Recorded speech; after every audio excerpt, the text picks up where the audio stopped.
You know, we all have our vices, things that we as human beings struggle with or wrestle with. And I think most, if not everybody, struggles with, on some level, this thing called people pleasing, trying to just receive some sort of validation or acceptance or to be included.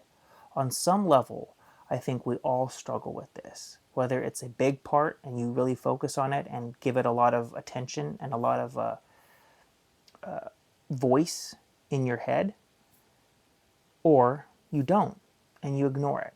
But I think it's there on some level in each and every one of us. And this is what I want to talk about. This whole notion of people pleasing, of trying to just cater to what everybody wants.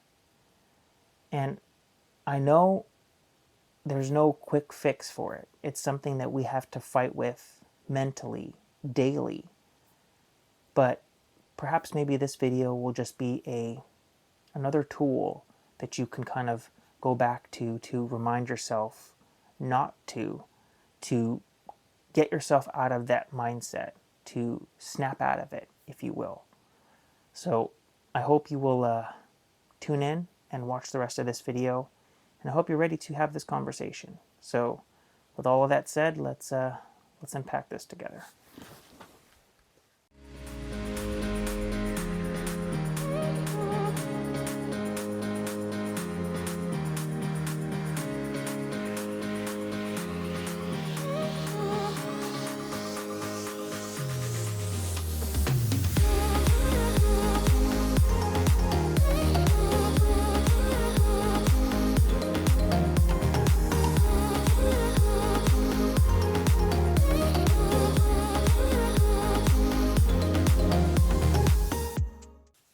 So I just want to mention right off the top first that there is some caveats to what I mentioned in the intro.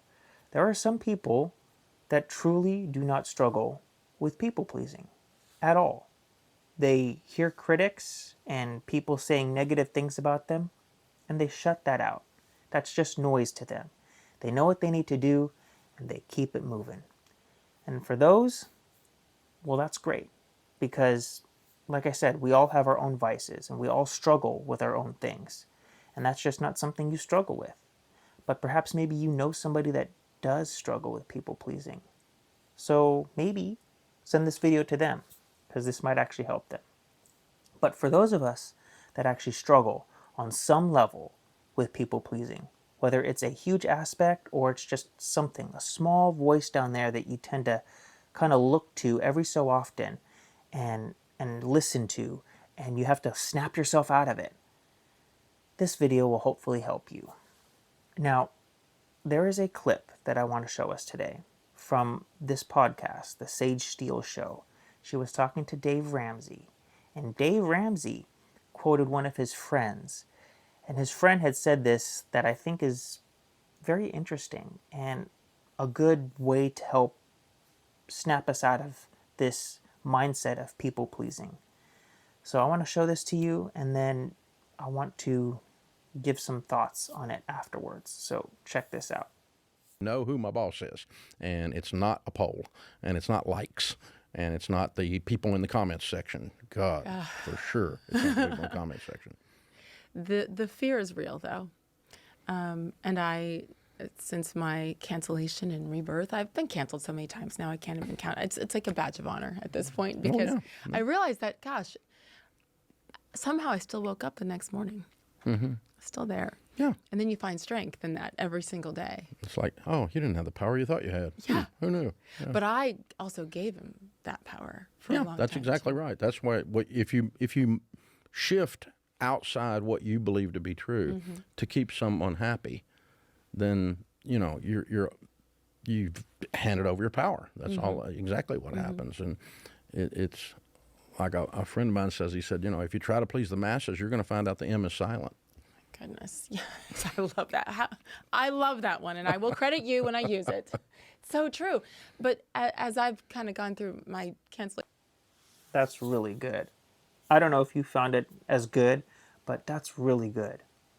If you try to please the masses, you're going to find out that the M is silent. It's true. It's true. What's left?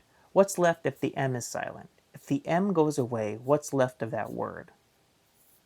Essentially, he's saying that you're going to look like a fool. You're going to look like a fool trying to please the masses because you can't. You can't please everybody. One person is going to have an idea of this, and they're going to say, you should do it this way. And then somebody else is going to come in and say, no, you should do it this way. And then another person's like, no, you shouldn't do it either of those ways. You should do it this way. And so you're going to be doing this the entire time, trying to please everybody, and you can't. You cannot please everybody. Each person has their own opinion. You have to do what God says first and foremost. You have to live for what he says and do that. And forget the noise. Forget the noise. Have certain people in your life, certain people that you respect, that hold importance in your life, whether it's your parents, your spouse, your siblings, your children, a dear friend, a coworker, somebody that you can kind of confide in and know that they're going to tell you straight. They're not just going to give you a bunch of different stuff. Have certain people, a certain group of people that you can kind of go to and get advice from. But don't listen to everybody. Don't listen to everybody. That's horrible. That's how you get, like in the beginning of that clip when Sage was talking about how she's been canceled so many times. Like, where did this idea of cancellation come in from? People saying, oh, you're canceled because we don't like what you're saying. We don't like what you stand for. You're canceled. What does that even mean? How do you cancel somebody? How do you cancel somebody because you're just like, you're off the internet? They don't have control over what you post, your account, or anything like that.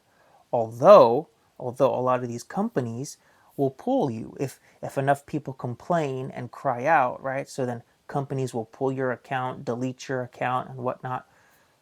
Create another one under a different name. But then that just becomes so tedious and so time consuming because so many people cater to the masses. If there's enough people crying out saying, no, you shouldn't do it this way, take them off of the internet or close their account or do this because I don't like what he or she is saying. And then you cater to them, you cater to the mob. Don't do that. You're going to find out that the M is silent. And trying to cater to the masses is basically like a dog trying to chase his tail. Have you ever seen a dog try to chase his tail? It's so funny, right? You laugh at that because you just see them going around and around and around in a circle. But they never catch their tail. They never catch their tail. And that is going to be the same way with you. If you cater to every single person, every single critic online, in the comment section, every single keyboard warrior, as they say, you're never going to get anything done. You're just going to be catering to every single whim, every way the wind blows, that's the way you're going to be trying to point. And you know how exhausting and tiring that is? Where's your voice? What are you wanting to say? Like the one video that I did a few weeks back, I had this on my thumbnail. I'm going to actually put the picture up here because I think it's just important for us to see again. Never grow a wishbone where a backbone ought to be. Think about that. I think more people need to have a backbone. And so many people want to have a wishbone. I wish people would like me. I wish people would like me. I wish people would just accept me and affirm me and include me and validate me. And that wishbone is so tiny and so fragile. So any sort of critic, any sort of negative comment, it breaks. It breaks. But a backbone is so much stronger. You can stand on principle. You can stand on business. That is a foundation that'll make you walk upright, straight, tall, chest out, loud and proud. Because you don't cater to every single thing, every single opinion. There is this this other saying, which I think I'll maybe put this up on the screen too, about opinions. Opinions are like, well, just take a look at that. I think that's so true. It's so true because everybody has one. Everybody has one. And you know what? They all stink the same way. So don't listen to what everybody is saying. Don't listen to all the noise. Listen to what God is telling you. Listen to the significant, valuable voices in your life. Make sure that you have a good circle around you that can tell you the honest truth and really set you straight. Those critics you can listen to, those people, because they're gonna tell you the truth in love. They're not just gonna say, no, don't do this, no, don't do that. They're gonna say, perhaps maybe you should do it this way. Perhaps maybe come at it from this point of view or this angle. And they'll give you a reason why. And it's going to be coming from a place of love. You can trust that. But don't just listen to every single keyboard warrior, every single comment. It's going to be so exhausting. You're going to get so stressed out, and it's just not worth it. It's not worth it. So I thank you so much for watching this week. Thank you for being here and for tuning in and supporting the channel. Please stay safe and don't people please. Don't people please. It's not a good look. So stay safe out there, and as always, God bless.